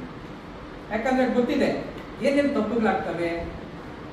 ವರ್ಷ ಎಲ್ಲ ಸುಮ್ಮನೆ ಫ್ರೀಯಾಗಿರ್ತಾರೆ, ಕೊನೆಯಲ್ಲಿ ಏನೋ ಒಂದು ಬೇರೆ ರೀತಿ ಎಲ್ಲ ಅಡ್ಡದಾರಿ ಹಿಡಿದು ನಾವು ಫಲಿತಾಂಶವನ್ನ ನಾವು ಒಂದು ಸ್ಪರ್ಧೆ ಕೊಡಬೇಕು, ರಿಸಲ್ಟ್ 100% ಕೊಡಬೇಕು, ನನ್ನ ತಾಲೂಕು ಫಸ್ಟ್ ಬರಬೇಕು, ನನ್ನ ಜಿಲ್ಲೆ ಫಸ್ಟ್ ಬರಬೇಕು, ನನ್ನ ಶಾಲೆ ಫಸ್ಟ್ ಬರಬೇಕು ಅಂತ ಒಂದು ಸ್ಪರ್ಧೆಯಲ್ಲಿ ಒಂದು ನೆಗೆಟಿವ್ ವೇಸ್, ಅಡ್ಡದಾರಿಯನ್ನ ಹಿಡಿದು ಫಲಿತಾಂಶ ತರಿಸೋದು ಆ ಮಕ್ಕಳ ಭವಿಷ್ಯವನ್ನ ನಾವೇ ನಮ್ಮ ಕೈಯಾರ ಹಾಳು ಮಾಡಿದ ರೀತಿ ಆಗುತ್ತೆ. ಹಾಗಾಗಿ ಎಷ್ಟೊಂದು ಭವಿಷ್ಯಗಳು ಹಾಳು ಮಾಡಿಬಿಟ್ಟಿದ್ದೀವಿ ಇಷ್ಟು ವರ್ಷಗಳ ಕಾಲ. ಈ ಒಂದು ವರ್ಷ ಏನೋ ಒಂದು ಬದಲಾವಣೆ, ಒಂದು ವ್ಯವಸ್ಥೆಯಲ್ಲಿ ಬದಲಾವಣೆ, ಹೊಸ ಬದಲಾವಣೆ ಅಂತ ಅಂದಿದ್ದಕ್ಕೆ ನಿಜವಾದ ರೂಪ ಏನು ಇದೆ, ನಮ್ಮ ಒಂದು ಶಿಕ್ಷಣ ವ್ಯವಸ್ಥೆಯ ಒಂದು ನಿಜವಾದ ರೂಪ ಏನಿದೆ, ಆ ಒಂದು ಶಾಲೆ ತರಗತಿ ಕೋಣೆ ಒಳಗಡೆ ಏನಾಗ್ತಾ ಇದೆ ಅಂತಕ್ಕಂಥ ನಿಜವಾದ ರೂಪ ನಿಮಗೆ ಈಗ ಗೊತ್ತಾಗ್ತಾ ಇದೆ ಎಲ್ಲರೂ ಕೂಡ. ಏನಾಗ್ತಾ ಇತ್ತು ಇಷ್ಟು ದಿವಸ ಶಾಲೆನಲ್ಲಿ, ಪರೀಕ್ಷಾ ಕೇಂದ್ರಗಳಲ್ಲಿ ಏನಾಗ್ತಾ ಇತ್ತು, ಕೊಠಡಿ ಒಳಗಡೆ ಏನಾಗ್ತಾ ಇತ್ತು, ಎಲ್ಲರೂ ಕೂಡ ಈಗ ಪ್ರತಿಯೊಬ್ಬರು ಕೂಡ ಅದು ಹೊರಗಡೆ ಬಂದಿದೆ. ಹಾಗಾಗಿ ಇದನ್ನ ನಾವು ಎಚ್ಚೆತ್ಕೊಂಡು ತಿಳ್ಕೊಂಡಿಲ್ಲ, ಮಕ್ಕಳಿಗೆ ಒಂದು ಬದ್ಧತೆಯಿಂದ ನಾವು ಬೋಧನೆ ಮಾಡಿಲ್ಲ, ಅವ್ರಿಗೆ ಕಲಿಲಿಕ್ಕೆ ಅವಶ್ಯಕತೆ ಇರ್ತಕ್ಕಂಥ ಸೌಕರ್ಯಗಳನ್ನು ನಾವು ಒದಗಿಸ್ಕೊಟ್ಟಿಲ್ಲ ಅಂದ್ರೆ ಖಂಡಿತ ಕೂಡ ದೇವರು ನಮ್ಮನ್ನು ಕ್ಷಮಿಸೋದಿಲ್ಲ. ಸರ್ಕಾರದಿಂದ ನೇಮಕ ಆಗಿದ್ದೀವಿ, ಒಳ್ಳೆ ಸಂಬಳ ಕೊಡ್ತಾರೆ, ಕೈ ತುಂಬ ಸಂಬಳ, ಆದ್ರೆ ಅದು ಆ ಒಂದು ಕೊಡ್ತಕ್ಕಂಥ ಸಂಬಳಕ್ಕೆ ನಾವು ಬದ್ಧತೆಯಿಂದ ಕೆಲಸ ಮಾಡೋದೇ ಇಲ್ಲ. ಒಂದು ಕಮಿಟ್ಮೆಂಟ್ ಅನ್ನೋದಿಲ್ಲ, ಒಂದು ಡೆಡಿಕೇಶನ್ ಅನ್ನೋದಿಲ್ಲ, ಏನು ಕೂಡ ನಮ್ಗಿಲ್ಲ. ಜವಾಬ್ದಾರಿಯನ್ನೇ ಇಲ್ಲದ ರೀತಿ ನಾವು ವರ್ತನೆ ಮಾಡ್ತಾ ಇರೋದ್ರ ಪರಿಣಾಮವಾಗಿ ಏನಾಗ್ತಾ ಇದೆ, ಸಾಕಷ್ಟು ಲೋಪದೋಷಗಳಿಂದ ಆ ಮಗು ಲರ್ನಿಂಗ್ ಕ್ರೈಸಿಸ್, ಕಲಿಕಾ ಬಿಕ್ಕಟ್ಟು ಆಗ್ತಾ ಇದೆ. ಯಾಕೆ ನೋಡಿ, ನಮಗೆಲ್ಲ BEd ಮಾಡ್ಬೇಕಾದ್ರೆ ನಮ್ಮೆಲ್ಲ ಒಂದು ಪಾಠ ಮಾಡಬೇಕು, ಯಾವ ಸ್ಕಿಲ್ಸ್ನ ಯೂಸ್ ಮಾಡಬೇಕು, ಕಲಿಸ್ಬೇಕು ಅಂತಕ್ಕಂಥ ಎಷ್ಟೊಂದೆಲ್ಲ ಮೆಥಡ್ಸ್ನ ಕೌಶಲ್ಯಗಳನ್ನು ಹೇಳ್ಕೊಟ್ಟಿದ್ದಾರೆ. ಆದರೆ ನಾವು ನಿಜವಾಗ್ಲೂ ಕೂಡ ಟೀಚರ್ಸು ಅಪಾಯಿಂಟ್ಮೆಂಟ್ ಧಾಟಿಗಳೇ ಬೇರೆ ರೀತಿ ಇರ್ತದೆ. ಅಂದ್ರೆ ಅವರ ಒಂದು ಮನೋಭಾವನೆಗಳು ಏನಿತ್ತು, ಮೊದಲು ಕೆಲಸ ಸಿಕ್ಬೇಕು, ಸೆಟ್ಲ್ ಆಗಬೇಕು, ಮಕ್ಕಳು ಕಲಿಸ್ಬೇಕು ಅಂತ ಬರ್ತಾರೆ. ಅದ್ರ ಬರ್ತಾ ಬರ್ತಾ ಏನಾಗ್ತದೆ, ಅವರಲ್ಲಿ ಒಂದು ಏನೊಂದು ಆ ಶಕ್ತಿ, ಎನರ್ಜಿ ಏನಾಗ್ತದೆ, ಲೆವೆಲ್ಸ್ ಕಡಿಮೆ ಆಗ್ತಾನೆ ಹೋಗ್ತದೆ. ನಿಜವಾಗ್ಲೂ ಹೇಳಬೇಕು ಅಂದ್ರೆ ನಾವೇನಾದ್ರೂ ಒಂದು ಸರ್ವೆಯನ್ನ ಮಾಡಿದ್ರೆ, ಯಾವ ರೀತಿ ಒಂದು ವಿಧಾನಗಳನ್ನು ಅನುಸರಿಸ್ಕೊಂಡು ಮಾನದಂಡಗಳನ್ನು ಅನುಸರಿಸ್ಕೊಂಡು ಪಾಠ ಮಾಡಬೇಕು ಅಂತ ನಾವೇನಾದ್ರೂ ಸರ್ವೆ ಮಾಡಿದ್ರೆ ಕೇವಲ ಬೆರಳೆಣಿಕೆಯಷ್ಟು ಶೇಕಡ ಮಾತ್ರ ನಮ್ಮ ಟೀಚರ್ ಸಿಗ್ತಾರೆ. 1% ಸಿಗ್ಬೋದು, 100ರಲ್ಲಿ 2% ಅಷ್ಟೇ ಸಿಗ್ಬೋದು. ಒಂದು ಬದ್ಧತೆಯಿಂದ, ಒಂದು ವ್ಯವಸ್ಥಿತ ರೀತಿಯಲ್ಲಿ ಮಕ್ಕಳಿಗೆ ಕಲಿಸಲೇಬೇಕು ಅಂತಕ್ಕಂಥ ಒಂದು ಬದ್ಧತೆ ಇರ್ತಕ್ಕಂಥ ಶಿಕ್ಷಕರು ಸಿಕ್ಕೋದು ಕೇವಲ ಬೆರಳೆಣಿಕೆಯಷ್ಟು ಮಾತ್ರ. ಬೇಜಾರು ಮಾಡ್ಕೋಬೇಡಿ, ದಿಸ್ ಇಸ್ ದ ಫ್ಯಾಕ್ಟ್, ಇದು ಇರ್ತಕ್ಕಂಥ ಸತ್ಯ. ಇದು ಏನೋ ಹೋಗ್ತಾರೆ, ಮಕ್ಕಳ ಜೊತೆ ಇಂಟ್ರಾಕ್ಟ್ ಮಾಡ್ತಾರೆ, ಅಂದ್ರೆ ಸಮಯ ವ್ಯರ್ಥ ಆಗುತ್ತೆ, ಮುಗೀತು, ಆಯ್ತು. ನಾನೆಲ್ಲ ಎಷ್ಟೊಂದು ಸ್ವಲ್ಪ ಎಲ್ಲ ಸ್ಪೀಚಸ್ ನೋಡ್ತಾ ಇದ್ದೆ. ಒಬ್ಬ ಶಿಕ್ಷಕ ಒಂದು ತರಗತಿ ಆದ್ಮೇಲೆ ಅವನು ಆಯಾಸ ಆಗ್ತಾನೆ ಅಂತಂದ್ರೆ ಅದರರ್ಥ ಅವ್ರಿಗೆ ಆಸಕ್ತಿ ಇಲ್ಲ. ನಮಗೆ ಯಾವ ಕೆಲಸವನ್ನ ಮಾಡಿದ್ರೆ ನಮಗೆ ಇನ್ನು ಉಲ್ಲಾಸ ಜಾಸ್ತಿ ಆಗ್ಬೇಕು, ಇನ್ನು ಆತ್ಮವಿಶ್ವಾಸ ಜಾಸ್ತಿ ಆಗ್ಬೇಕು, ನಮ್ಮ ಶಕ್ತಿ ಇನ್ನೂ ಜಾಸ್ತಿ ಆಗ್ಬೇಕು, ಎನರ್ಜಿ ಲೆವೆಲ್ಸ್. ಅದನ್ನ ನಾವು ಯಾವುದೇ ಕೆಲಸ ಮಾಡ್ಬೇಕಾದ್ರೆ ನಮ್ಗೆ ಗೊತ್ತಾಗುತ್ತೆ. ನಾವು ಯಾವ ಕೆಲಸವನ್ನ ಪ್ರೀತಿಯಿಂದ ಇಷ್ಟಪಟ್ಟು ಖುಷಿಯಿಂದ ನಾವು ಮಾಡ್ತೀವಿ, ನೀವೆಷ್ಟೇ ಕೆಲಸ ಮಾಡಿ ನಿಮಗೆ ಆಯಾಸ ಅನ್ನೋದು ಖಂಡಿತ ಬರೋದೇ ಇಲ್ಲ. ನಾವು ಯಾವಾಗ ಬೇಜಾರು ಮಾಡ್ಕೊಂಡು ಮಾಡ್ತೀವಿ, ಇಷ್ಟ ಇಲ್ದಿರ ಮಾಡ್ತೀವಿ, ಸ್ವಲ್ಪ ಕೆಲಸ ಮಾಡಿದ್ರು ಏನೋ ನಿಟ್ಟುಸಿರು ಬಿಟ್ಟು ಮಹಾ ಸಾಧನೆ ಮಾಡಿ ಕ್ಲಾಸಿಂದ ಆಚೆ ಬಂದು ಏನೋ ಹೊರೆ ಇಳಿಸಿ ಆಚೆ ಬಂದಂಗೆ ಬರ್ತಾರಲ್ಲ ನಮ್ಮ ಶಿಕ್ಷಕರು, ಖಂಡಿತ ಕೂಡ ಅದು ಏನನ್ನ ತೋರಿಸುತ್ತೆ ಅಂದ್ರೆ ಅದರಲ್ಲಿ ಅವರಲ್ಲಿರ್ತಕ್ಕಂಥ ನಿರ್ಲಕ್ಷ್ಯತೆ, ಬೇಜವಾಬ್ದಾರಿತನ, ಅಶಿಸ್ತು, ಏನೇನೆಲ್ಲ ನೆಗೆಟಿವ್ಸ್ ಇದೆ ಆ ಒಂದೆಲ್ಲ ಗುಣಗಳು ಅದರಲ್ಲಿ ಇದೆ ಅಂತಾನೆ. ಹಾಗಾಗಿ ಒಂದು ತರಗತಿ ಕೋಣೆಯಲ್ಲಿ ಬದಲಾವಣೆ ಆದರೆ ಮಾತ್ರ ಕಲಿಕಾ ವಿಧಾನದಲ್ಲಿ ಕಲಿಸ್ತಕ್ಕಂಥ ವಿಧಾನದಲ್ಲಿ ನಾವು ಮಕ್ಕಳನ್ನ ಒಂದು ಪ್ರೀತಿ ವಿಶ್ವಾಸಕ್ಕೆ ತಗೊಂಡು ಅವರಿಗೆ ಆತ್ಮವಿಶ್ವಾಸ ತುಂಬಿರ. ಫಾರ್ಮಲ್ ಎಜುಕೇಶನ್ ಬೇರೆ, ಔಪಚಾರಿಕ ಕ್ಲಾಸ್ ರೂಮಲ್ಲಿ ಮಾಡೋದು, ಆದರೆ ನಮ್ಮನ್ನ ನೋಡಿ ಕಲಿತಕ್ಕಂಥದ್ದು ಮಕ್ಕಳು ಸಾಕಷ್ಟಿದೆ. ನಮ್ಮ ಒಂದು ನಡೆ ನುಡಿ, ನಮ್ಮ ಒಂದು ವ್ಯಕ್ತಿತ್ವ, ನಾವು ಬೇರೆಯವರೊಂದಿಗೆ ನಡ್ಕೊಳ್ತಕ್ಕಂಥ ರೀತಿ, ಅವರ ಒಂದು ಪೇರೆಂಟ್ಸ್ ನಡ್ಕೊಳ್ತಕ್ಕಂಥ ರೀತಿ, ಸಮಾಜದಲ್ಲಿ ಯಾವ ರೀತಿ ಒಂದೆಲ್ಲ ಆಗ್ತಾ ಇದಾವೆ, ಘಟನೆಗಳು ನಡೀತಾ ಇದಾವೆ, ಪ್ರತಿಯೊಂದು ಕೂಡ ಆ ಮಗುವಿನ ಮೇಲೆ ನೇರವಾದ ಒಂದು ಪ್ರಭಾವವನ್ನು ಪರಿಣಾಮವನ್ನು ಬೀರ್ತದೆ. ಹಾಗಾಗಿ ನಾವು ಈಗ ಪೇರೆಂಟ್ಸ್ ಪೋಷಕರಾಗಿ ಕೂಡ ನಮ್ಮ ಮಕ್ಕಳ ಒಂದು ವ್ಯಕ್ತಿತ್ವ ವಿಕಾಸನದಲ್ಲಿ, ಅವರ ಒಂದು ವ್ಯಕ್ತಿತ್ವವನ್ನು ರೂಪಿಸುವಲ್ಲಿ ನಮ್ಮ ಒಂದು ನಡವಳಿಕೆ, ಶಿಕ್ಷಕರ ನಡವಳಿಕೆ, ಒಂದು ಸಮಾಜದಲ್ಲಿ ನಮ್ಮ ನೆರೆಹೊರೆಯವರ ನಡವಳಿಕೆ ನೇರವಾದ ಪರಿಣಾಮವನ್ನು ಬೀರ್ತದೆ. ಹಾಗಾಗಿ ನಾವು ಕೂಡ ಬದಲಾಗಬೇಕಾಗ್ತದೆ. ಬದಲಾವಣೆ ನಮ್ಮಿಂದನೇ ಆಗಬೇಕು. ನಮ್ಮ ಮಕ್ಕಳು ಬದಲಾಗಬೇಕು ಅಂದ್ರೆ ಅದು ನಾವು ಬದಲಾಗಬೇಕು. ಹಾಗಾಗಿ ಒಂದು ಬದ್ಧತೆಯಿಂದ ಕೆಲಸ ಮಾಡಿದ್ರೆ, ಪ್ರೀತಿಯಿಂದ ಒಂದು ಆತ್ಮವಿಶ್ವಾಸವನ್ನು ತುಂಬತಕ್ಕಂಥ ಕೆಲಸ ಮಕ್ಕಳಿಗೆ ಮಾಡಿದ್ರೆ ಖಂಡಿತ ಕೂಡ ಯಾವುದೇ ಒಂದು ವಿದ್ಯಾರ್ಥಿ ದಡ್ಡ ಅಲ್ಲ. ಎಂಥ ವಿದ್ಯಾರ್ಥಿನಾದ್ರೂ ಅವನಿಗೆ ಒಂದು ಆತ್ಮವಿಶ್ವಾಸ ಅಂತಕ್ಕಂಥ ತುಂಬಿದ್ರೆ, ಒಂದು ಪಾಸಿಟಿವ್ ಎನರ್ಜಿನ ಅಂದ್ರೆ ಒಂದು ಧನಾತ್ಮಕ ಚಿಂತನೆಗಳು, ಎಸ್ ನಿನ್ ಕೈಯಲ್ಲಿ ಅದು ಸಾಧ್ಯ ಆಗುತ್ತೆ, ನಿನ್ ಕೈಯಲ್ಲಿ ಆಗುತ್ತೆ, ಮಾಡು, ಓದು, ಕಲಿ ಅಂತ ನಾವು ಕಲಿಸಿದ್ರೆ ಖಂಡಿತ ಕೂಡ ಮಗು ಯಾವುದೇ ರೀತಿ ಅವನಿಗೆ ಹಿಂದುಳಿಯೋದಿಲ್ಲ ಕಲಿಕೆನಲ್ಲಿ. ನಾವು ಬರೀ ನೆಗೆಟಿವ್ ಥಾಟ್ಸ್, ನಮಗೆ ನೆಗೆಟಿವ್ ಥಾಟ್ಸ್, ಇವರೆಲ್ಲ ದಡ್ರು, ಇವ್ರಿಗೇನು ಬರಲ್ಲ, ಇವ್ರಿಗೆ ಎಷ್ಟು ಪಾಠ ಮಾಡಿದ್ರು ಅಷ್ಟೇನೆ ಅಂತಕ್ಕಂಥ ಮನೋಭಾವನೆ ನಮ್ಮಲ್ಲೇ ಬಂದ್ಬಿಟ್ರೆ ನಾವು ಅವ್ರಿಗೇನು ಕೊಡ್ತೀವಿ? Positive energy. ನಮಗೆ ಕಾನ್ಫಿಡೆನ್ಸ್ ಇಲ್ಲ, ನಮಗೆ ಆತ್ಮವಿಶ್ವಾಸ ಇಲ್ಲ, ಬೇರೆಯವ್ರಿಗೆ ಏನು ಆತ್ಮವಿಶ್ವಾಸ ಮಾಡ್ತಕ್ಕಂಥದ್ದು. ಹಾಗಾಗಿ ನಮ್ಮ ಶಿಕ್ಷಕರಲ್ಲಿರ್ತಕ್ಕಂಥ ನೆಗೆಟಿವ್ ಥಾಟ್ಸ್ನ, ಒಂದು ಋಣಾತ್ಮಕ ಚಿಂತನೆಗಳನ್ನೇನಿದ್ದಾವೆ, ಅವರಲ್ಲಿ ಆತ್ಮವಿಶ್ವಾಸದ ಕೊರತೆ ಏನಿದೆ ಅದನ್ನೆಲ್ಲ ಹೋಗಲಾಡಿಸ್ತಕ್ಕಂಥ, ನಿವಾರಿಸ್ತಕ್ಕಂಥ, ಅವರಿಗೆ ಆತ್ಮವಿಶ್ವಾಸ ತುಂಬತಕ್ಕಂಥ ಕೆಲಸವನ್ನ ಈಗ ಯಾರು ಮಾಡಬೇಕಾಗಿದೆ. ಇಂಥ ನಮ್ಮ ಶಿಕ್ಷಣ ತಜ್ಞರೇನಿದ್ದಾರೆ ಅವರ ಒಂದು ಮಾತುಗಳಿರ್ಬೋದು, ಅವರ ಒಂದು ಚಿಂತನೆಗಳಿರ್ಬೋದು, ಇಂಥವರ ಜೊತೆ ಒಂದು ಸಮಾಲೋಚನೆ ಸಭೆಗಳನ್ನು ಹಮ್ಮಿಕೊಳ್ಳೋದಿರ್ಬೋದು, ಈ ರೀತಿಯ ಕಾರ್ಯಕ್ರಮಗಳನ್ನು ಮಾಡಿದ್ರೆ ನಮ್ಮ ಒಂದು ಶಿಕ್ಷಕರ ವರ್ತನೆಯಲ್ಲಿ, ಒಂದು ಮನೋಭಾವದಲ್ಲಿ ಖಂಡಿತ ಬದಲಾವಣೆ ಆಗುತ್ತೆ ಅಂತಕ್ಕಂಥದ್ದು ನನ್ನದಾದ ಒಂದು ಅಭಿಪ್ರಾಯ. ಹಾಗಾಗಿ ಈ ಕೆಲಸಗಳಾಗಬೇಕು. ಆತ್ಮವಿಶ್ವಾಸವನ್ನು ಈಗ ಯುದ್ಧಕ್ಕೆ ಹೋಗ್ತಾರೆ, ಆತ್ಮವಿಶ್ವಾಸ ಇಲ್ಲ ಅಂದ್ರೆ ಅದಕ್ಕೆ ಅರ್ಧ ಸೋಲು ಆಗ್ಬಿಡುತ್ತೆ. ಹಾಗಾಗಿ ಆತ್ಮವಿಶ್ವಾಸ ಹೊಂದಿದ್ರೆ ಎಂತಹದನ್ನು ಮಾತ್ರ ನಾವು ಎಷ್ಟೇ ಒಂದು ಅಸಾಧ್ಯವಾದದ್ದನ್ನು ನಾವು ಸಾಧನೆ ಮಾಡಬಹುದು ಅನ್ನೋದಕ್ಕೆ ಸಾಕಷ್ಟು ಸಾವಿರಾರು ಉದಾಹರಣೆಗಳಿವೆ. ಹಾಗಾಗಿ ಇದೆಲ್ಲ ಒಂದಷ್ಟು ಧನಾತ್ಮಕ ಬದಲಾವಣೆಗಳು ಆಗಬೇಕು. ಅದು ಪೋಷಕರಲ್ಲೂ ಆಗಬೇಕು. ನಮ್ಮ ಮಕ್ಕಳ ಬಗ್ಗೆ ನಮಗೆ ಒಂದು ಪಾಸಿಟಿವ್ ಆಟಿಟ್ಯೂಡ್ ಇಲ್ಲ. ಕೇಳಿ, ಯಾರಾದ್ರೂ ಕೇಳಿ, ಮಕ್ಕಳ ಬಗ್ಗೆ ಮಾತಾಡ್ತೀನಿ, ಮಗ ಹೇಗೆ ಅಂದ್ರೆ ಒಂದು ಎಲ್ಲ ಒಂದು 10 ಪಾಯಿಂಟ್ ಇದ್ರೆ ಒಂದು 8 ಪಾಯಿಂಟ್ ಬರೀ ನೆಗೆಟಿವ್ಸ್ ಹೇಳ್ತಾರೆ. ನನ್ನ ಮಗ ಹಿಂಗೆ, ಹಾಗೆ, ಹೀಗೆ ನೆಗೆಟಿವ್ ಇದರಲ್ಲೇ ಹೇಳ್ತಾರೆ. ಅಂದ್ರೆ ನಮ್ಮ ಮಗನ ಮಕ್ಕಳ ಬಗ್ಗೆ ನಮಗೆ ಒಂದು ಪಾಸಿಟಿವ್ ಇದಿಲ್ಲ, ಅಭಿಪ್ರಾಯಗಳೇ ಇಲ್ಲ. ಹಾಗಾಗಿ ಮತ್ತೇನು ಅವರಿಂದ ಏನು ನಿರೀಕ್ಷೆ ಮಾಡ್ತೀರಿ ನೀವು?